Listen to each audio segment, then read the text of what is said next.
उपसभापति जी, यात्रियों को सुरक्षित और सस्ते किराए पे ले जाना, फ्रेट को तेजी से और सुरक्षित एक जगह से दूसरी जगह पहुंचाना, ये रेलवे की कोर एक्टिविटी है। और इस पूरे सदन में इस बात पे यूनानिमिटी होगी कि रेलवे इन दोनों फंक्शंस में, दोनों कोर एक्टिविटीज में पूरी तरह असफल रहा है। परंतु उसके बाद भी मैं नहीं जानता कि एक के बाद एक रेल मंत्री नॉन कोर एरियाज के बारे में पूंजी निवेश करने के लिए, योजनाएं बनाने के लिए घोषणाएं हर बजट के अंदर करते हैं। और किसी भी नई योजना का, फैक्ट्री का, प्रकल्प को लगाना हो तो स्वाभाविक रूप से आपको आधारभूत संरचना चाहिए, भारी निवेश चाहिए, भूमि चाहिए। और रेलवे बोगीज बनाने से लेकर और कई तरह के काम करने का कोशिश करता है। इस बार तो रेल मंत्री ने कहा कि हम 6 ड्रिंकिंग वाटर, जो बोतल ड्रिंकिंग वाटर है, उसकी फैक्ट्रीज लगाएंगे। आप प्राइवेट सेक्टर से, निजी क्षेत्र से इसको क्यों नहीं खरीद सकते? क्या आवश्यकता है कि आप इसको खुद अपनी फैक्ट्रीज लगाएं, जबकि आप जो कोर एक्टिविटी है उसके जो प्रोजेक्ट्स हैं उनको पूरा नहीं कर पाते। और सबसे हैरानगी की बात थी, I was surprised that setting up of a railway energy management company to harness potential of solar and wind energy, and the railways are also thinking of setting up a 75 megawatt wind farm plants. आप यात्रियों और माल को तो एक जगह से दूसरी जगह ले जा नहीं सकते। आपने जो अपने पहले प्रोजेक्ट शुरू किए थे उनको पूरा नहीं कर पा रहे क्योंकि आपका पैसा नहीं है, और आप ये सब नए प्रोजेक्ट बात करने की सोचते हैं। किस दुनिया में रहते हैं आप? और मैं बताऊं सर आपको कि 350 प्रोजेक्ट ऐसे हैं रेलवे के जो 1974-75 से चल रहे हैं। कई उनमें से many of them have been languishing since 1974-75, that means a period of 35 years, और उनमें से 130 of them are for setting up of new railway lines, and 200 of them, because they were announced for political reasons, they have a negative rate of return. And इन सब को projects को पूरा करने के लिए रेलवे को आज जो एक एक पैसे के लिए मोहताज है, 2,10,000 करोड़ रुपए की जरूरत है। They need a whopping investment of 2,10,000 crore, and you don't have that money, but you are happily announcing many new projects which are in the non core areas, and you are thinking in terms of having 1 lakh crores investment from private sector in the 12th five-year plan, whereas the total investment from the private sector you got was hardly 8,000 crores. And therefore, to think in terms of having 1 lakh crores as an investment from the private sector, chairman, deputy chairman sir, is nothing more than Mungeri Lal के हसीन सपने। और sir एक बात और बड़ी अजीब हुई इस बजट के अंदर, 5 घोषणाएं रेल मंत्री ने ऐसी की जैसे उनके बिल्कुल न्यू इनिशिएटिव्स हों, और जिनकी चर्चा और जिनकी घोषणाएं उनके पूर्ववर्ती मंत्री कर चुके हैं अपने अपने बजट भाषणों में। इंटरनेट टिकटिंग की उन्होंने घोषणा की, और ये जून 2010 में श्रीमती ममता बनर्जी पहले कर चुकी हैं। इसी तरह से मोबाइल फोन पर टिकट बुकिंग की उन्होंने घोषणा की, जो 2008 और 9 के लालू प्रसाद यादव जी के रेलवे मंत्री के भाषण में है।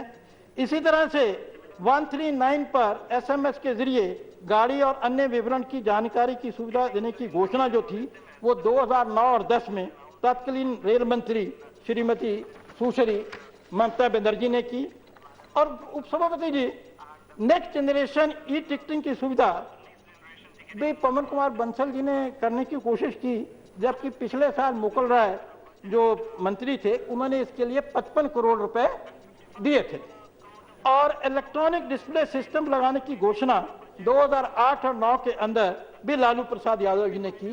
तो ये पुरानी चीजें जो पहले के रेल मंत्री कर चुके हैं, उन पे आपने किया क्या उसको बताने की जगह आप अपने नाम से उसको नई घोषणा के रूप में बता रहे हैं। और रेलवे की पंक्चुअलिटी के बारे में कहा जाता है कि 90% ट्रेन जो है वो पंक्चुअल होती हैं। वो पंक्चुअल होती हैं बिगिनिंग से लेकर टर्मिनल पॉइंट पे समय पे पहुंचती हैं। बट इंटरमीडिएट स्टेशन पे सभी की सभी काफी ट्रेन जो हैं वो लेट पहुंचती हैं। और अगर आप इसको चेक करना चाहें तो एक वेब पोर्टल है railradar.traininquiry.com, उस पर देख लीजिए, कभी भी 60% से ज्यादा ट्रेन जो है इंटरमीडिएट स्टेशन के ऊपर टाइम पे नहीं जाते हैं। उत्सवपति जी, हमारा देश 200 साल से अधिक अंग्रेजों का गुलाम रहा। अंग्रेज साम्राज्यवादी थे, व्यापारी थे। जब आए तो भारत का अंतर्राष्ट्रीय व्यापार के अंदर हिस्सेदारी 22% थी, जब वो गए 1947 में तो 2% थी। परंतु अंग्रेज अपने व्यवसायिक और साम्राज्यवादी हितों की रक्षा करना जानते थे और इसलिए उन्होंने रेल का खूब विकास किया। मुंबई में 1853 के अंदर गाड़ी शुरू हुई, परंतु उसके बाद उन्होंने रेलवे लाइनों का जाल बिछा दिया। और ऑस्टन उन्होंने, मैंने चेक किया, 749 किलोमीटर पर ईयर की उनकी एवरेज है। And there was one year 1878 when they laid 1440 kilometers of railway in 1 year. And by the time they left, sir, they left behind railways touching over 53,000 kilometers. And what has been our achievement since independence? We've added only 12,000 kilometers of railways in the last 65 years. That means, sir, on an average, we have added about 200 kilometers of railway lines per year since independence, whereas the Britishers have left us 53,000 kilometers. Sir, if the Britishers, with the obsolete technology, at that time there was no technology available, everything was manual, you have to import the railway lines and a lot of stuff from outside. If they could do and lay 1,440 kilometers in 1 year, how come, sir, our average is less than 200 kilometers and we need to introspect on that, sir. Sir, because of this continuous neglect, we are lacking behind China. As I, sir, submitted earlier, we had 53,000 kilometers at the time of independence, and China just had 22,000 kilometers. They were less than half of us, and now India has a network of 65,000 kilometers, but China has put together 70,000 kilometers of additional railway lines, and now China's railway length stands at 91,000 kilometers. And the quality of the railways, speed of the railways, their fastest railways, sir, runs in Shanghai at the speed of 431 kilometers, and the highest speed we have of our railways is Bhopal Shatabdi, which claims to run at 150 kilometers per hour.